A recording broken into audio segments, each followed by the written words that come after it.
There's so many people out here talking and telling you about business. They've never owned a business. It drives me crazy. And if the business they own, all fail. And they're giving you the system. But you can't create mastery from something you haven't even done. Yeah. Entrepreneurship is an abused word. Everyone calls himself an entrepreneur. People don't want the pain. Yep. And the harder it hurts, the better it's going to be. Instead of going through things, how do you grow through things? My entrepreneurship world is wealth, freedom, and relentless execution. Wealth is not money. Wealth is health. Wealth is the ability to have a good life. Freedom is to be able to do things when you can, because you can. And relentless execution is just going no matter what. We get knocked down all the time. One important rule, don't get knocked down. From a teenage hustler in construction to a multi-million-dollar entrepreneur and business coach, Dan's story is one of raw resilience, radical reinvention, and relentless execution. Let's get into it. Thanks for making the trip. Welcome to the Heart and Light podcast. It's like you got the memo with the white shirt and the watch. And, I love doing these kind of things when we don't really know each other. I get to know you really well. And I'm excited because Dylan is a very good friend. He's a very good judge of character. So it's like I'm looking into a mirror. So take us to the moment where everything fell apart, what happened, and what made you rise. There's that hero's journey. First fall was 24 years old. I went bankrupt. I started my first company at 17. I made just under $4 million by the time I was 24. And the economy crashed. 2006, the housing market. I was in the construction industry. I didn't know what I was doing, but I was chasing what I appeared to be wealth and what I appeared to be success. MTV Cribs was something I grew up on. So you watch the big house, the nice cars, and all this stuff, and that's what you think success is. And it all fell back to when I was 14 years old, 15 years old, from New Jersey. We passed Bon Jovi's house. We grew up, humble beginnings. And we passed Bon Jovi's house. My dad's showing me the house, and I go, man, that's pretty cool. I thought it was a store. I didn't know houses could be that big. And he goes, those are rich people. You'll never be rich. So I had to figure out what rich was. And because of things like MTV Cribs, I thought that's what success was. So that was the breaking point in my life where I realized I was chasing money at a young age, that I needed to start chasing purpose instead of money. True. We got all of these notes about betrayal, and we've all got the betrayal. First of all, how'd you get started at 17 and such? What were you doing exactly at 17? Started a construction company. So how it started, when my dad said that to me around 14, 15, something resonated with me. I knew that the switch that he had down, I wanted to flip up. I wanted to be rich. I wanted to be different because I didn't like the way my parents were thinking. And I think a lot of people take it to offense where it's like, I have to listen to my parents. Listen, we are to love our parents, but we don't have to love the way they think. And I just decided to think a little bit different. So what was interesting was I came across Rich Dad, Poor Dad at 15 years old. After reading the book, I realized I had the poor dad. How do I find a rich dad? So the first job and only job I ever had in my life from 15, 16 and into 17 years old was with a guy, Dave. He was in construction. He was my only boss. Dave was my rich dad. Dave had it all. Beautiful house, everything. I used to go to Dave's house on Saturdays and Sundays, sweep his garage floor, sweep his basement floor, clean his leaves, just to ask Dave questions. And Dave was the only person in my life that ever told me he believed in me. So I had my rich dad. So then I read Think and Grow Rich by Napoleon Hill. And what got me in that book at 17 years old was when a general went to Creed and they were outnumbered, and he turned to his men and he burned the boats. So I basically burned the boats at 17 and said, I'm not turning back. I'm going to be successful no matter what it takes. Success to me was chasing that money. So what was the betrayal that happened? So a lot of stuff happened, right? So I could just turn it up real quick, right? So lost my company. After I lost my company, I had my back up against the wall. We make two choices. We either sit here and feel bad for ourselves or we make a decision. I just went after it again. I built another company and sold the company.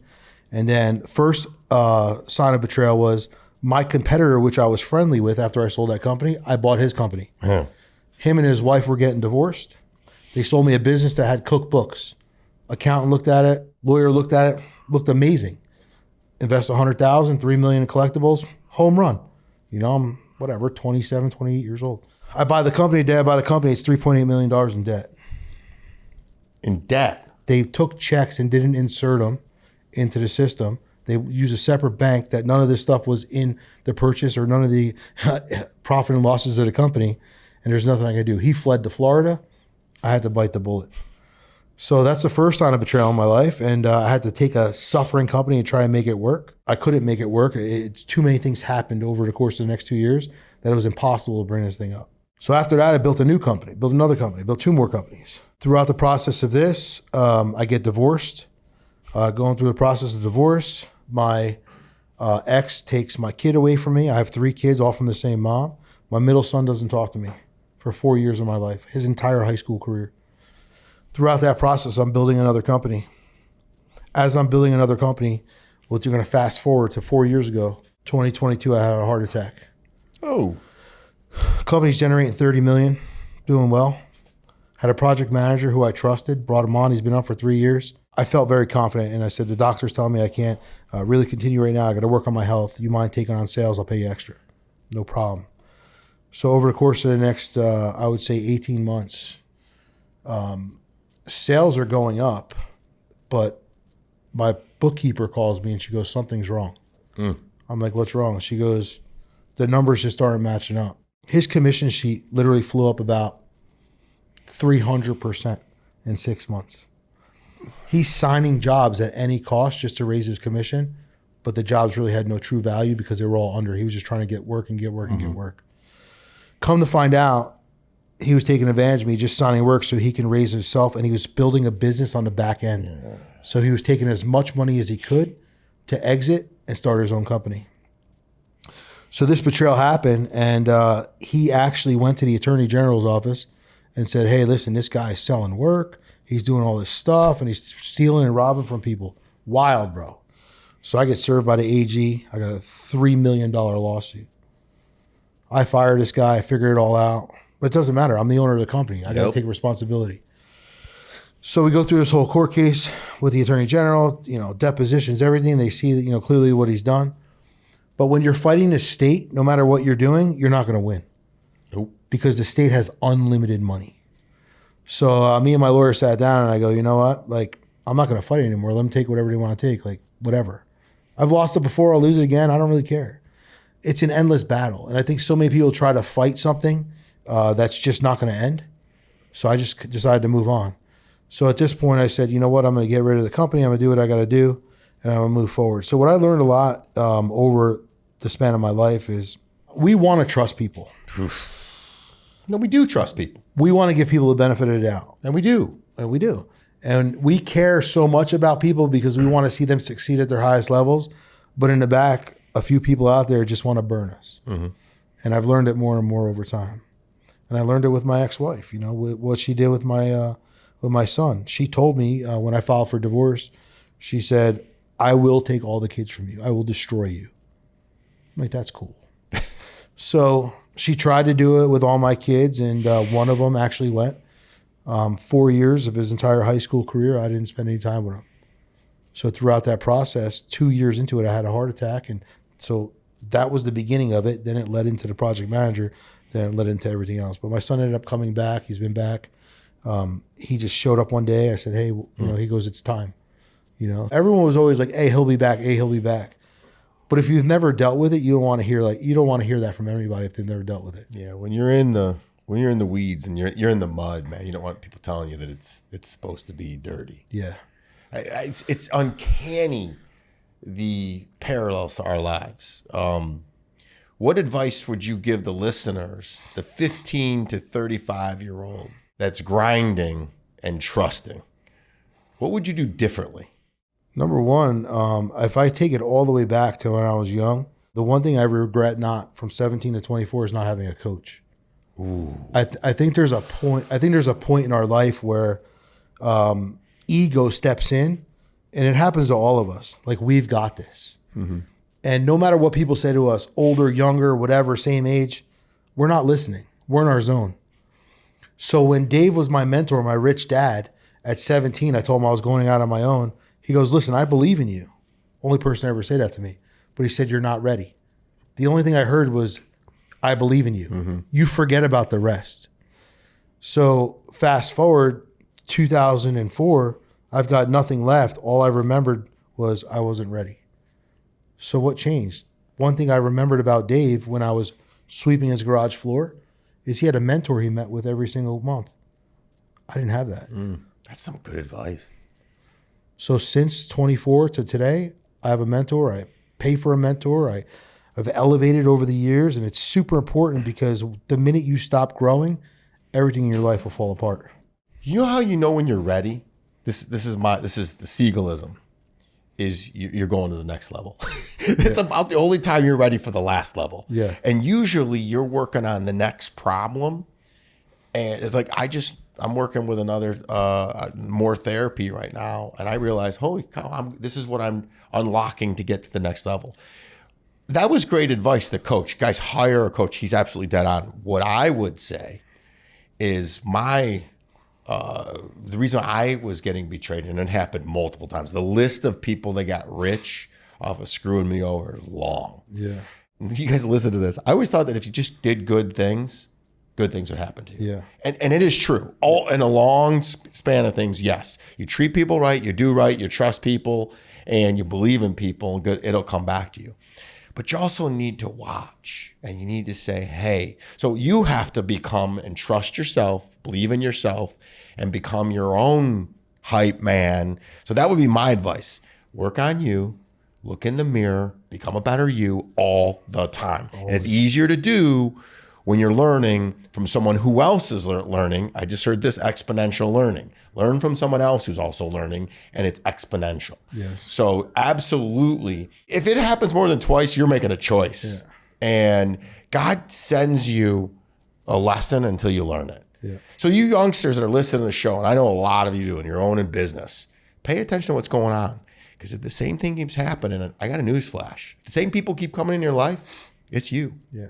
That's the advice I would say. That's the same thing with relationships, right? Like people have shitty relationship after shitty relationship after shitty relationship. Until you level up, you can't expect anything better. What do you need to learn then? What do you need to learn? Right. What did you need to learn? What did I need to learn? What did you need to learn?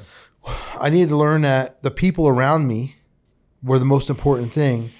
And at the same time, whatever I'm going through right now, this is something I learned early on in life.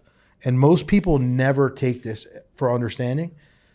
Instead of going through things, how do you grow through things? Ooh. What is this doing to me and for me so it can elevate? Remember, every single thing, that hardship, rock bottom, whatever it is in your life, all that is you're graduating.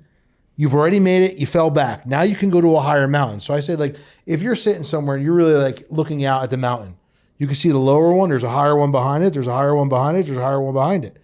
So you're going to the top of the first mountain, but to get to the next one, you still got to go to the valley, right? So the only difference is the drop is there, the climb is taller, but you get there faster because you've learned how to take it. You learn which way to go. You learn all these different things. So there's that book out there that 2X is harder than 10X, right? Mm-hmm. Same thing with business. You want to make $1 million. If you could make $500,000, $1 million is easy. Once you make $1 million, you can make $10 million. But it's all about getting through that first threshold. Yeah. But people look too far ahead and it looks too far away, but they don't realize one step at a time is going to get you everywhere you need to go. What do you think about taking the law of subtraction? To me, it's easier to subtract than it is to add. So it's what you take out. That's what the book 10X is easier than 2X talks about. Stop doing the 80% of the things that give you only 20% of the revenue, and then the vice versa. Right. Do the 20% that gives you 80% of the revenue. 100%. It's the Pareto principle. 100%. And it's like the moment I took away the bad things, the drinking, the drugs, the partying, the toxic women. Oh, that was exponential. When did you do the same thing, and how did you come about learning that? Because you guys, you're getting a masterclass right now. Whoever's listening to this, if you're watching this, it's what you say no to. Hire a coach. What you say no to. What was your no? My stuck was actually my ex-wife. Are you guys good now? No. How many years has it been? Got divorced I filed in 2018. Got divorced in 2020. Oh, it's 11 years. But I was with her for 10 years. 17 years. 10 years. Yeah. It takes. I don't know what it is. Everybody told me that. Guys, who you pick in your partnership is so important. I finally have a good one, and all of a sudden everything's blowing up. Who you choose can either make or break you. Yeah, 100%. Why were you choosing her though? So I was young, right? So when I met her, I was 21. She was 28. I had my shit together. She had her shit together. I was just trying to hook up with her, bro. Famous last words. You know? She got with the wrong head. She got pregnant 6 months after she was into it. So it's like, I've never met her dad. The first time I got to meet her dad, I got to tell her dad that she's pregnant. And her dad's like, oh, you guys are getting married. And I'm like, fuck, you know what I mean? I'm 21 years old. I'm getting married here. Are you serious? Right? So at the end of the day, like, I just did the right thing. We didn't get married actually until way later on in life. Like when I went through that bankruptcy in 2004, we got married just so we could save the house. There was 30 people there. The day we got married, we go, why are we doing this? And we knew. So I just really tried to do what was right. But here was a pivotal point in my life. My daughter at 9 years old, 2018, comes up to me and she goes, Daddy, why don't you sleep in her room with mommy? Why do you sleep in my bed? I said, I don't know, baby. I mean, you sleep with mommy. It's fine. But for that entire day, I was numb. And here's what I said to myself. I'm teaching my daughter, right? I had 2 boys already that were a little bit older. And when you have boys, I think you think a certain way. But once you have a daughter, you adjust the way you think. And I said, I'm teaching my daughter what's okay, but it's not okay. So meaning, if I do this until she's 18, 19, then I get divorced, my daughter's going to clone me as a husband and the same stuff's going to happen. So I need to teach her what real love is, and this isn't it. So it's my job to get out of this to show her what's not right. And that's the reason why I got divorced. Kudos to you. Model the behavior because they're watching. This stuff is, they're watching. You could tell them everything. They're just going to emulate what you do. Mm-hmm. I was the one, and it sounds like you were too, that broke that I was the one that did everything different. Everything. I literally, the way I was raised, I did the exact opposite. And you're right about the daughter. That changes everything. You start looking about how you treat people, how you treat women, what you've been doing, and you're like, whoa, we need to be nice. Let's dig into some business principles, because you said a lot of things that are very similar to me, women wise, and betrayal and mistrust, and just but grind and make some success and get a little money in your pocket, and you think you're cool, and you think you got an ego. But I'm gonna assume that you ran into the $1 million mark, the $3 million ceiling, the $5 million ceiling, and the $10 million ceiling. Mm-hmm. Did you hit all those too? Hit them all, yeah. So the hardest one is that $1 million one. Yep.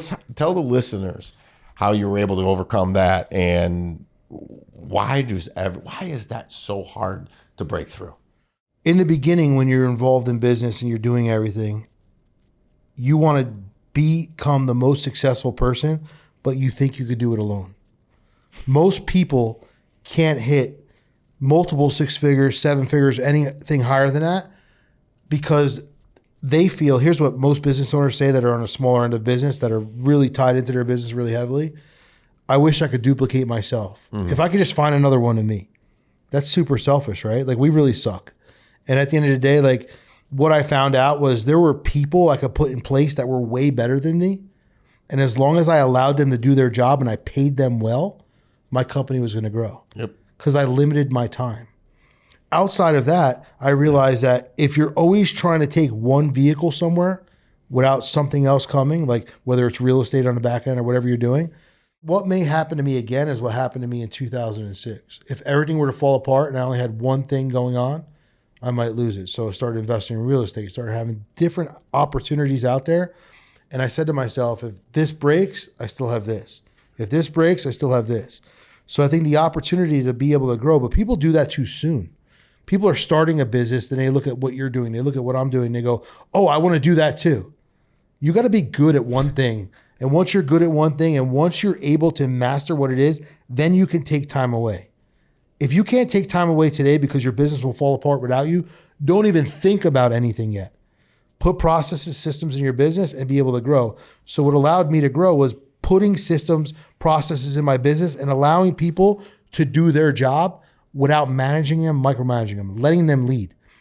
So one thing I learned in my early 20s was we get some kind of feeling at a young age when people call us a boss.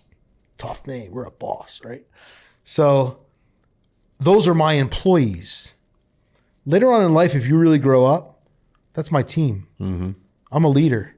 That's my leader. That's my team leader that does that. You work for them. Right. And you change the mindset. And it makes them feel good because they know they have a very important role to make this thing work. They're not just there because you're cutting them a paycheck.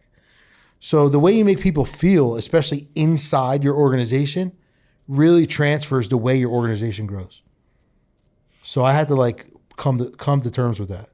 It's so you're giving the best of us systems, guys. So I resisted doing systems and building standard operating procedures because I hated the meticulousness of it. And nowadays with Chat GPT and AI, there's no reason not to do this. So systems, save yourself time, energy, and money. Yeah. Build a system. You can literally just go and say what you're doing today into Chat GPT for free and say, build me an SOP, and it will. So you just heard it from Dan, you heard it from Kelly Siegel. Build or document the system 100%. And then delegate said system to multiply yourself. And believe me, what he said is true. No one can do it like me. You think that until you grow up and you realize there's so many more people better than you, but you teach them the system and it's usually just something about communicating that you haven't done. So he's giving you a masterclass. Who you surround yourself, who you marry, systems, and there was another, hire a mentor. That's what we've got. And we're 15 minutes into this thing. So one thing I'll tell you is this. Your ultimate goal in business should have a team that does so well, makes you look very bad at what you think you're good at. That's really good advice. Because we all think like whatever, we want to go in business for a reason because we feel like we're really good at this. I can make this work. But over time, you want to have people in your business that are operating at such high levels that whatever level you were playing at, it doesn't even compare to what they're doing. It's really to remove yourself out of remove business. yourself. Because if you go away and the business fails, you don't have a business. You have a job. Yeah. Yeah. So you've got to have this thing run without you. And actually, I laugh all the time. When I knew I had a lot to learn was when it would my business would do better when I left. Yeah. Because I was the bottleneck. I would slow things down and hold it up. And a lot of that too, I learned, you're constantly learning. Here's one that most people probably don't even know. I answer people's questions too fast. So you come to me with an issue and I slow myself down. I do this 1-3-1 now. What's the one issue? Not 4. What's the one main issue? I do the same. Give me 3 possible solutions and what's the one you'd choose? You know how many times for years, Dan, you come to me, hey, we're having a difficult time installing in 30 days. And I just go, well, do this, this, and this. They didn't learn anything. They just follow directions. That's the old Rockefeller way of doing it. We have got to empower our people to make decisions and be able to analyze data. I want facts, not feelings. Data, not what you think. And if you're not measuring, what you measure gets better. So you're getting a masterclass on business from the two of us. And believe me, between the two of us, have probably lost millions and been screwed over by everybody. Smartest people in the world learn from other people's mistakes. Learn from ours. One thing you just said there is super important. A lot of people in business think they're so good. I'm so good at this. People need what I have to offer. And I say, okay, well, what's the transformation? The people that you do work with, what's the actual difference from before you to after you?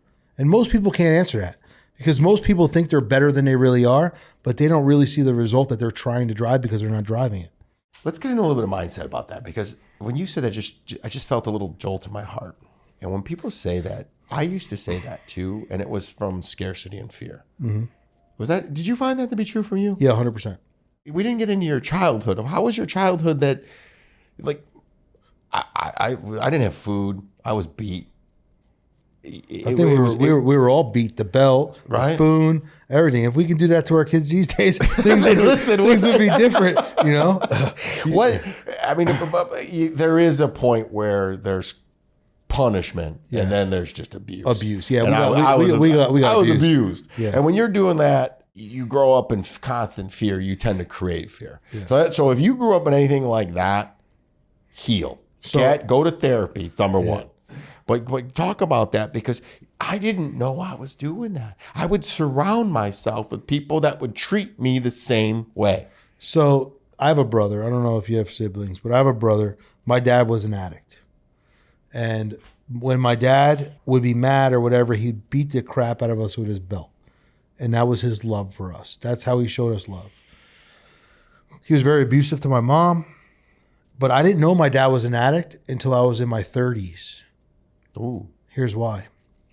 My brother becomes an addict. My brother's, doing heroin, whatnot, goes to rehab, comes out, brings his book to the office because he worked for me. Well, he was a functioning addict, and he was my brother, so I still cared for him. I tried give him as much opportunity as I can, but it was never enough. He has this book. It says NA on it. Bro, I've never been an addict. I have no idea what NA is, but here's what I do remember. When I was 7 years old, my dad used to give me colorful keychains that said NA, and I had a whole bunch of colors. I thought it was cool carrying around my belt loop. So now I'm registering that my dad was giving me keychains because he was going to programs trying to get better, and he was giving to me as a gift, but I didn't resonate. Here's what the difference from my childhood to today's children. My parents kept that a secret. So anything that was going on in our childhood with our parents and our grandparents, we had no idea. They kept it in the closet. Today, everyone fights together. Kids are there. Everyone's there. So everything is very wide open. If dad's an addict, the kids know dad's an addict. Like, it just changes the game. So realizing this later in life, I realized that my brother's behavior came from my dad. And I never liked the way my dad was. I never agreed with him. I didn't like it. And I think because I read Rich Dad, Poor Dad, and I think because we drove by Bon Jovi's house that day, I think that's when everything changed for me. Because I realized, like, I love you, Dad, but you're full of shit. Yeah. You literally, it's that whole, I am the two brothers. You have the story. The two brothers, one become an alcoholic because of dad, and one didn't drink because of dad. Again, your upbringing has nothing to do with your choices. 100%. I want to blow your mind. So I walked in on my dad shooting up, and it was the single point in my life that changed everything. Because at that point, he would talk about it with me, but at that point he stopped coming to get me. So I equated drugs with, I don't deserve love. He chose drugs, not me. So there was abandonment issues. Mm-hmm. So I would choose women that would abandon me. You know how weird the mind is. But I'm going to tell you guys, thoughts are magical eyes. And whatever keeps coming up, hire a therapist and dive into that, because those are not true, even though it feels like it is happening. And that's when you're saying, I'm just like that. And if you look around and you're being betrayed like Dan and I were, it's you, brother. Yeah. It's you. And if the quicker you can address that, the more money you're going to save. But it gets scary, man. You start looking into a mirror with a therapist. I just did it the other day where we were talking about, I feel this triggered when I'm trying to give somebody advice and they don't listen to me. Turns out, when I was 8 years old, my mother beat me and was with her fist in my face. And when I'm trying to help you and I'm trying to give you advice, this is probably why I started Hard on Life podcast. I'm trying to pay it forward, because at that 8-year-old kid, I was helpless. And I don't want anybody to be helpless. So I keep paying it forward. And when you shut me down, I feel like that 8-year-old kid, and it's reliving it. So I just gave you a mindset thing. It's crazy. In your mind, you think it's actually happening. So if I give you advice, you shoot me down, it's like you're punching me in the face at that 8-year-old that couldn't do nothing. I'm a little kid, 8 years old. And also, I don't know about you, but this is why I'm a big guy. Because my stepfather was a big dude and we used to beat. We didn't get the belt. We did get the belt when he was sober. Yeah. When he was drunk, we got everything. Boards, fists, drowning. I mean, my dad had a paddle made. And on a paddle was engraved me and my brother's names, paddle. How's your brother doing now? He lives in Florida here. Don't really talk to him. He's clean, but he still makes bad choices. Like in women and whatnot. And he doesn't want to surround himself with the right people and do the right things. Dude, I came to a point where I'm like, I just can't help you anymore. We're in that mindset. Keep going. What's your advice to somebody that's listening here and they're like, man, I got the same stuff going on. They're on life's hamster wheel. I call it, you're on life's merry-go-round, and if you don't get off, you're going to puke. So I would take this back to childhood, right? Early childhood.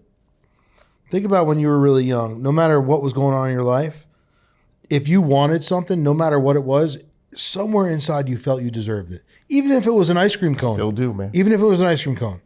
But from some point, then you started being like, well, you're either your parents or someone in your family started telling you that's not for you. You don't deserve it. You're not getting it. And you either believe it or you don't.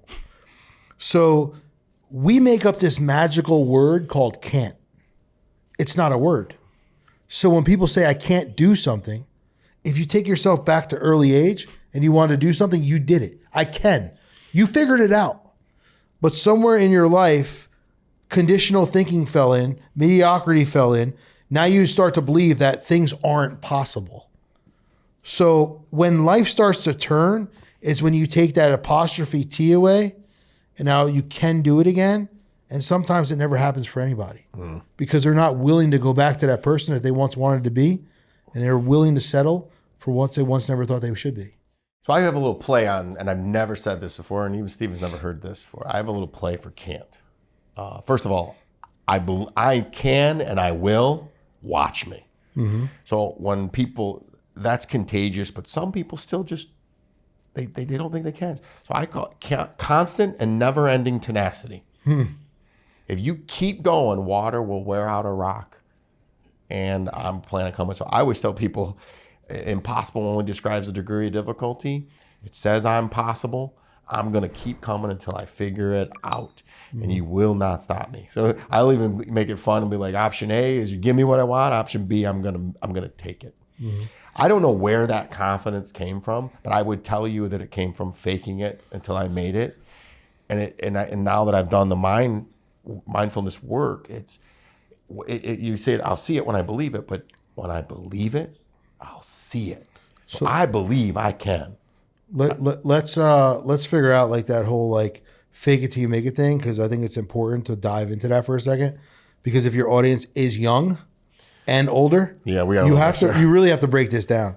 You got the influencer world out there, right? Fake it till you make it means rent all this stuff, look this certain way, and try to act like you're something. It's not that. That's not what it means. Thank you. It means, and I just wanted to clarify that because you're saying the age of your audience in today's world, if you don't really explain specifically, they don't understand.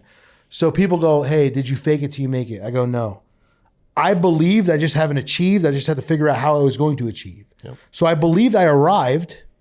I just was trying to figure out how to get there. Yep. So faking it till you make it is like knowing, hey, that's me. I'm doing these big things. And all of a sudden now your subconscious doesn't know the difference between reality and what you're thinking. Oh, so good. So you start telling yourself that you're this person, you're doing this stuff, you're elevated, you're successful. Now all of a sudden your life just starts to catch up. Yep. So that's what fake it till you make it means. Thank you for the clarification. I would do the dang thing. Right. My first job was selling copiers. I'd call and say, you want to buy a copier? Want to buy a copier? Yeah, that didn't work. So I realized I read a sales book, Zig Ziglar, and I just adjust, pivot. But what I meant by fake is just go.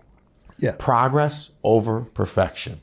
Action builds confidence. Correct. Our age knows, but the term fake it till you make it has transitioned so much to the younger generation today, where they see this glorious lifestyle and they buy into the bull. Yeah. Well, there's so many people that are out here, and I don't talk about this much. There's so many people out here talking and telling you about business. They've never owned a business. I talk about this all the drives time. me crazy. Like, so I talk about it, Stephen, like this dude he's never owned a business. And the business he owns all failed. And they're giving you the system because they went to ChatGPT and they said, this is what you do. And they listened to one of our podcasts and they put, dude, you wouldn't take advice or workout advice from somebody that's overweight. You wouldn't take relationship advice from someone who's 3 times. Why would you take some business advice from somebody who's never actually won in business? So this takes me back to a couple things. Freshman year of high school. First period's gym, phys ed. My phys ed teacher's a fat shit. This is gym class telling us to be fit, to work out. You're 380 pounds. Something's not right. My third period is business. I'm so intrigued at this point. Like, I want to know about business. I don't know anything about business. My family doesn't know business. I go to the teacher before the class even starts. We're there a couple minutes before the bell rings. Hey, what business do you have? Oh, I've never owned a business. Freshman year. Something's wrong here. we're getting taught things from people that don't even know. I gave up in school freshman year, the first semester, because I realized it was just a system. I had freshman English as a senior, and I still can't spell today. And I go to people, I go, listen, I never got a PhD, a public high school diploma, but I do know how to build an MBA, massive bank account. Because it's not about what you learn, it's about how you learn it. Yeah. And outside of that, talking about the influencer world and the people who want to sell programs and all this nonsense, is people like you and I, we own the shovel, we use the shovel, we broke the shovel, we had found a better shovel, then we sell the shovel. The other people see the shiny shovel and they go, oh, this looks good, let me sell it to the whole world. And let me try to ChatGPT how to use the shovel. But you can't create mastery from something you haven't even done. Yeah, absolutely. And so many people out there are doing this, and it's terrible. And I feel bad. It's like, what do they say? The youth is wasted on the youth. Yeah. I wish I had the energy that I had when I was younger, but the knowledge I know now and the wisdom and experience I have now. Because literally entrepreneurship, owning a business, is absolutely bashing your head against the wall day in, day out, and thinking you're making progress. And you probably are, as long as you keep bashing your head against and believing in invisible progress. And then one day, you got a couple dollars to rub together. But people quit. Like, my head hurts. I'm done bashing my head against the wall. Keep doing it. Yeah. Because eventually, it's going to work. And that is the hardest thing. We do it. We did it with the podcast. Done it with my business. Every single level, you're going to encounter a different devil, and you have to become a different person. The 1 million, I told you, I did it at 1 million, 3 million, 5 million, and 10 million. And we're doing it with the podcast. I've done it with relationships every single time. Entrepreneurship is an abused word. Everyone calls himself an entrepreneur. And I lay it down. So it's to what you were saying. And I wanted to cut you off because I wanted to just bust a train of thought before I forgot about it. You're talking about entrepreneurs, you're talking about building, you're talking about doing all this stuff and, hitting your head against the wall. But if you talk to a majority of people out there, they're going to tell us that they're entrepreneurs because they have their real estate license and maybe they have a job. So if two things, now they're an entrepreneur. Most people today don't understand, like, if we look back when we were younger, the people who were making hundreds of thousands of dollars, totally different breed.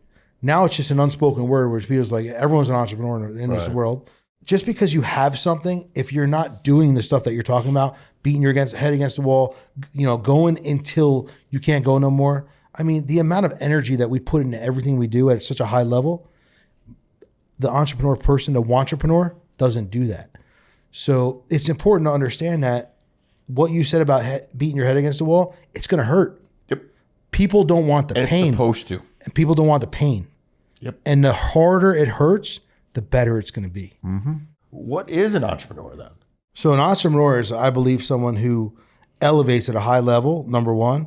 Number two, has everything not figured out, but has everything working as a well-oiled machine. Because as an entrepreneur, we're never going to have it figured out. But as long as we have all the bolts running and all the belts running and everything is running, we get to fine-tune things. We get to see through our processes and systems what's going on. We get to see this life. So I talk about my entrepreneurship world is wealth, freedom, and relentless execution. Yep. How do you do that? So wealth, what do people think wealth is? Wealth is not money. No. Wealth is health. Wealth is the ability to have a good life, not a wasted one.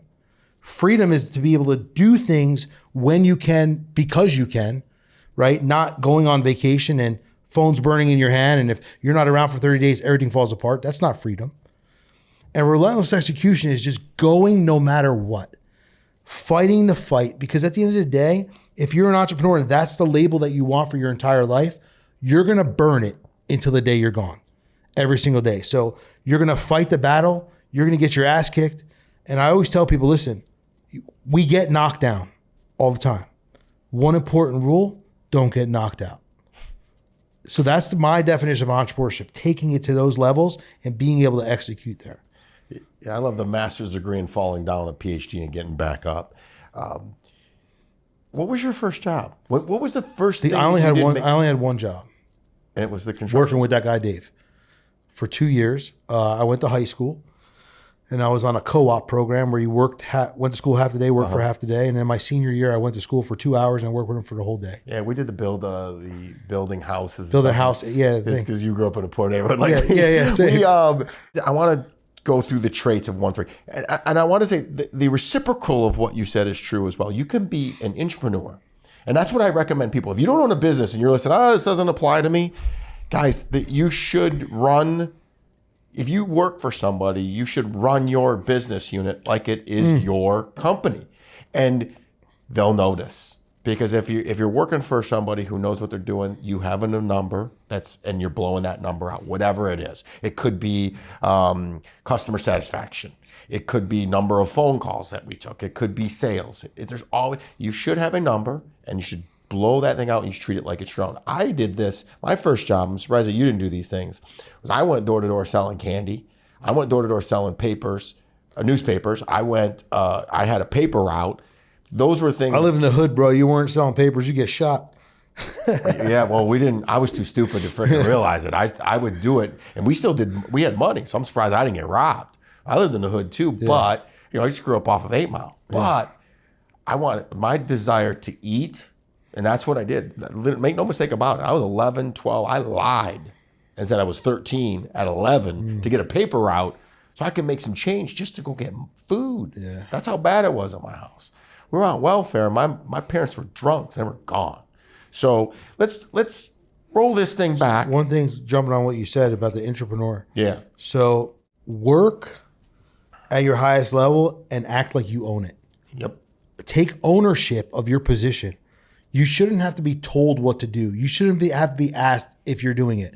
If you don't want to be an entrepreneur, but you want to execute at your highest levels as an entrepreneur, you make sure that you're delivering so high and so good that you don't have to be asked. And that's one of the things is most people have to be babysat in business. And if you're babysitting in your business, that's another part of your business that you are getting thrown under the water and it's destroying you. So sorry, go ahead with your question. That's some micromanaging stuff. Let's shortcut people. What do I need to master to get through to break through the $1 million hump, the $3 million hump, and the $5 million hump, in your opinion? And not even your opinion, what was your experience? And I'll guarantee you and I agree with them. So at 1 million, what do I have to do to get over a 1 million? So what I did at 1 million is I wore every hat. Yep. I did everything in the company. I was the estimator. I was the sales guy. I was the one running the jobs. I was doing everything, collecting the money. So I basically own a glorified daycare center with adult children. And at the same time, I was bringing on all the work. So I wore the one hat and I hit the plateau because I only had enough hours in a day to get to a certain point. So I mastered what the business was, but I didn't master how the business can develop. So the next thing was to get to the next part was I had to hire someone, and I hired a coach. And I also hired someone to do all the little work. And people don't understand what the little work is. Sending emails. Me as an operator, owner of a company, I shouldn't be sending emails. I shouldn't be taking phone calls. I shouldn't be doing this stuff. And outside of that, now I need guidance. I got to this place right here where I'm stuck and I can't go any further. So I'm going to stay here unless I'm willing to learn. But what I had to do is I had to forget the stuff that I learned to that point and reconfigure myself. Meaning, all the stuff that got me to $1 million and the way I was thinking was going to keep me at $1 million. Yep. So what are some of the things, like you said earlier, that I have to forget or get rid of so that I can go to the next rise? So I got rid of some responsibilities. I put some things on other people. There you go. Delegate. Yeah. That's what I was going to say. Start delegating. Start putting things on other people. Start trusting other people. Business starts growing. Now you come to a point where we forget how we got to that next step and we start going back to that first step. And we start looking at okay, we're here and now we're managing again. Now we're doing things because we're happy, we're successful, we're making a little bit more money. Now it's like, oh shit, I hit a ceiling. Now we got to hire somebody else to take us to the next level. The biggest problem in business is we all try to figure it out ourselves and we only know what we know. But we have to forget the things we know so we can learn better things. So when the company went to 5 million, I literally was sitting back and the entire company was operating, doing its thing. But what I wasn't doing was I wasn't paying attention to the growth. I was just letting the company float So the company just kind of did what it was doing. And it was kind of like cynical, like it was jumping up and down. It was staying, 4 million, 6 million, 4 million, 6 million. And I was like kind of disengaging myself, which was bad because I was putting too much trust on other people without giving them culture, without having core values. Now things start to change. Yep. Now you're running an operating system with people where every single person who comes into your business has to be part of the core values. They have to believe in them. They have to trust in them. They have to abide by them. The next thing is making sure that your business isn't operating. Every fire isn't going through you. Every decision isn't going through you. Every call isn't going through you. The only thing that you're doing is making a decision on the outside now, how you can grow the company. The day you step out and you build from the outside, not the inside, is the day your company goes like this. Because you're allowing people to do their stuff and now you have a team. So I had employees on my way up. Once I hit about 5 million, I realized that my employees were taking advantage of me, so I was going backwards. Shit, I'm in this company. I don't know what's doing. Now I'm managing people. Now I'm yelling at people. Now people aren't doing what they're doing. My company's going backwards. This company's never going to be sustained if it keeps doing this stuff. How do I go to the next level? Stand outside. It's like when you're in a bad relationship. You're in a bad relationship. Year after year after year, it gets worse and worse and worse. You're still growing as a couple, but you don't really see what's going on because you're on the inside. Everybody on the outside tells us for a long time, what are you doing? What's going on? You don't look happy. We think our problems, but we don't listen to their advice. You want to elevate? You got to start taking people's advice. People who are doing better than you. People who are willing to take you places you've never been. So that's what I found was that in the beginning of my businesses, when I was very small, I was hanging out with people who had a common past. Then I started hanging out with people who had a common present. When I elevated to 10, 20, 30 million, I was spending time with people who had a common future. I just had to catch up.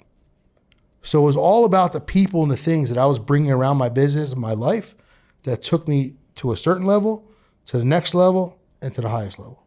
I have not really thought of this. This is going to be my first run at this. And I had to think about it while you were talking and still listen to you. 0 to 1 million. You invest in yourself and your people and work hard. Just because you make $100,000. I don't even think you invest in your people yet. I just a little bit, believe maybe, a little bit, maybe. Believe in them, yeah. and build. You're starting to build the culture. 0 to 1, 1 to 3, you're building systems. That's it. And then after 3 to 5, then it's the culture that you started at the beginning. And by then you're starting to roll through people, and the people that came with you ain't gonna make what got you here ain't gonna get you there. And then this is what I just sent to my staff this week. We're in an AI-driven age, and the skills that used to make people successful aren't the ones that will carry them forward. The next era is about reclaiming our human strengths, the things that AI cannot replicate. Creativity, strategic thinking. This is what you started off saying, by the way. Creativity, strategic thinking, problem solving, clear communications, which is difficult conversations that everybody avoids, and real collaborations. So that means we're going to kill the old mindset of learn once, use forever. That's dead. So this is what I said, and we're gonna learn constantly, evolve continuously, and adapt faster than the world changes. This is what it just said, literally yesterday. And it was also, this is living the NTM core values. So we are doing that to a T, and we just gave you a master class. How did you balance being a single dad? This is a hard thing. I had to do it. And actually, to this day, this is why we do podcasts on Thursdays and Fridays. Because my parenting time is sacred. Sunday, Monday, Tuesday, Wednesdays are parenting time. Thursday, Friday. My ex-wife, she has the father, so she has the weekend.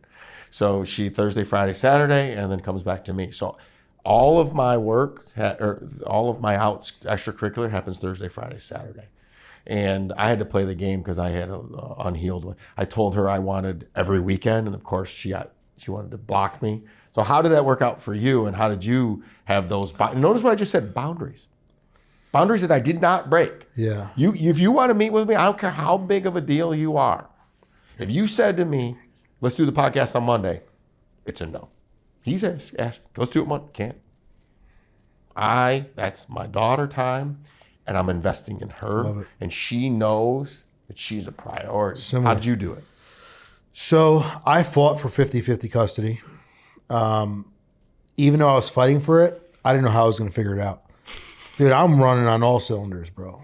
You know, it doesn't matter if you're running your business from the inside or the outside.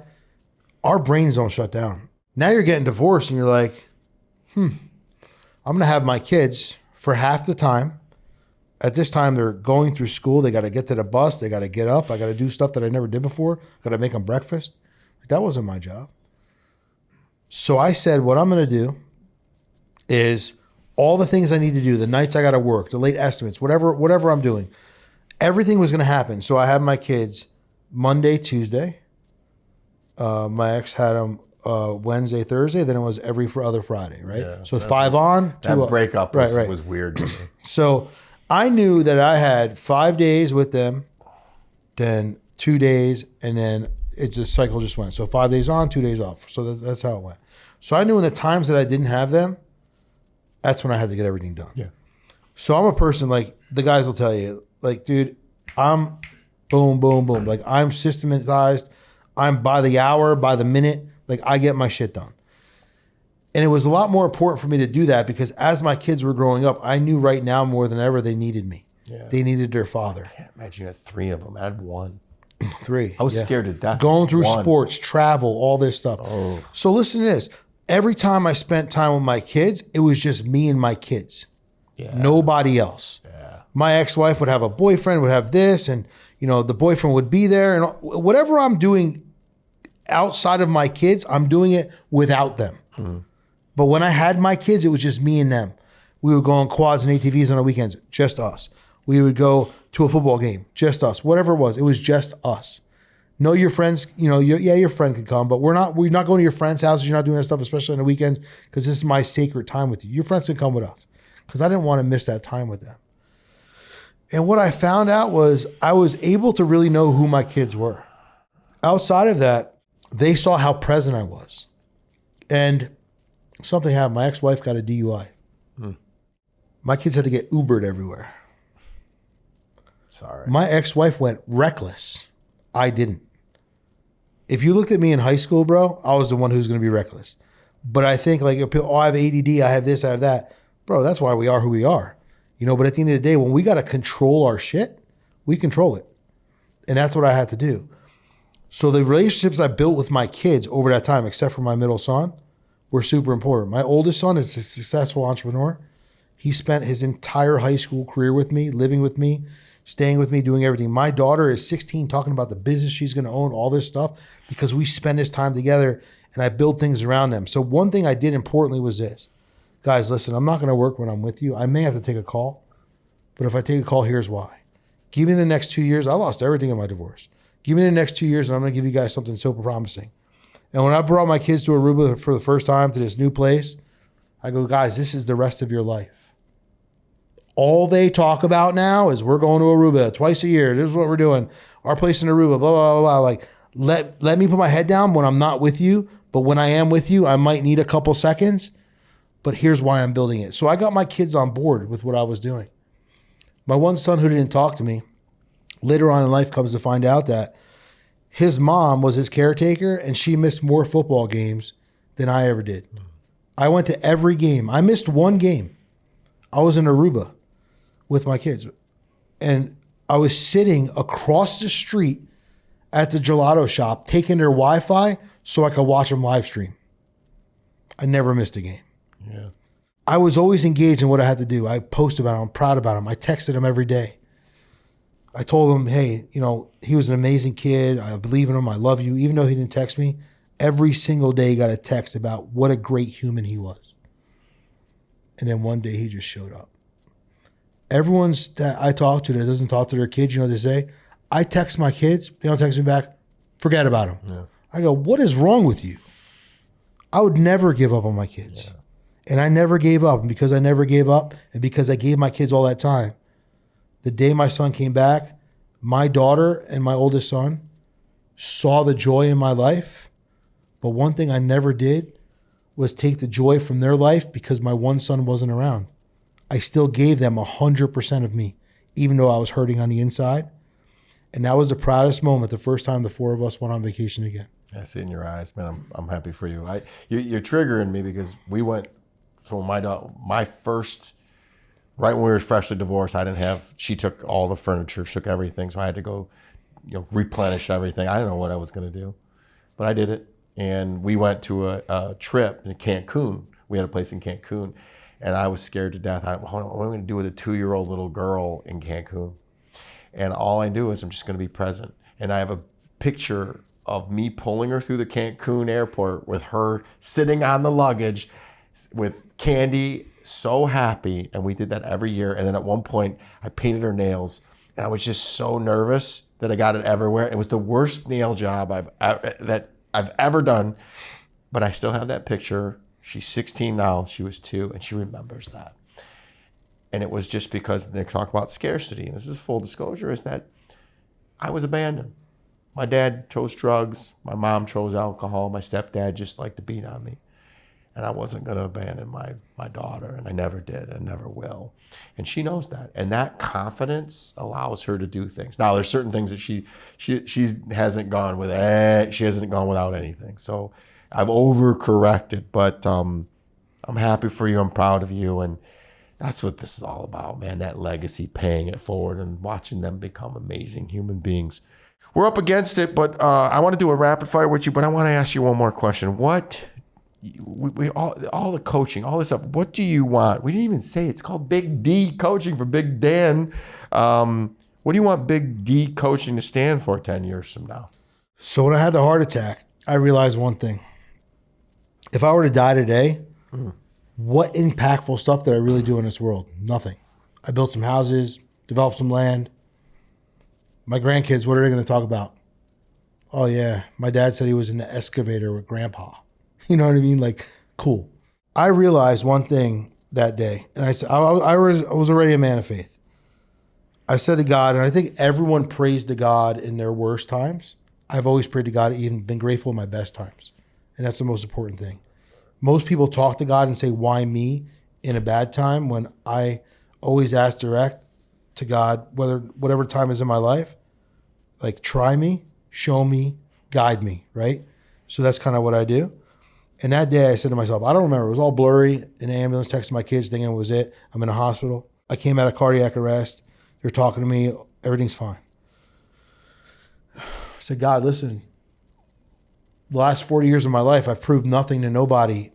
But what I want to tell you is that the day I come meet you in heaven, I want you to tell me that I gave you opportunity, and Dan, you blew the lid off of it.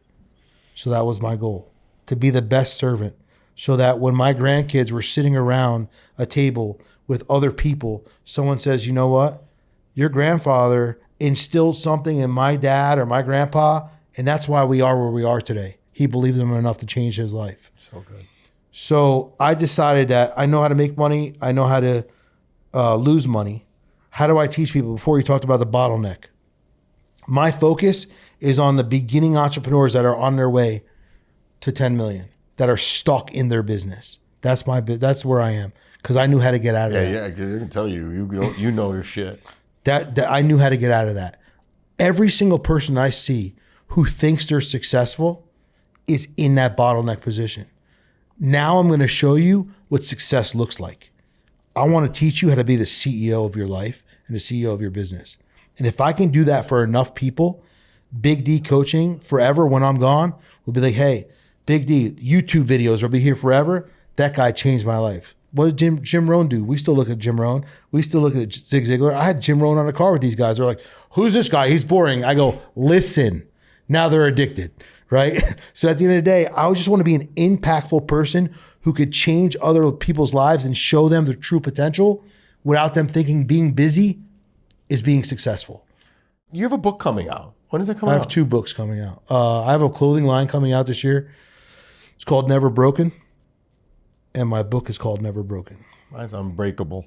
I always say I'm unbreakable. So we're like the same person. What is this Failing Your Way Uphill? That's another book that's coming out as well. Okay. So that book. When are these coming out? So Never Broken. I was actually on the phone with my publisher yesterday. That book will be out early 2026. Okay. And that's going to come out with the clothing line. And then Failing Your Way Uphill has been done since 2016. Really?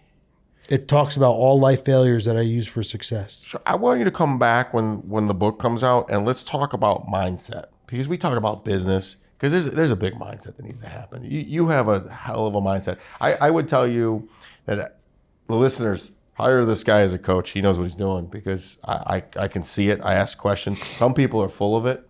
Not many people that come on this show, they don't get through old Steven, the watchdog over here, but you're the real deal, man, and I appreciate you. And anything that we can do to help you and pay it forward, you got it. So let's have some fun. Rapid fire, just whatever comes to your mind as quick as can be. And I've been told I can't give any commentary anymore, and I won't. So rapid fire is, worst business advice you've ever taken?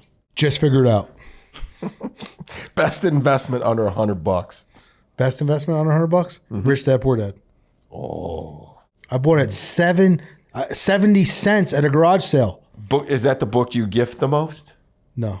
What is it? The book I gift the most is really all dependent, but it's actually Make Your Own Bed. Make Your Bed. Really? Yeah. First thing you do every morning?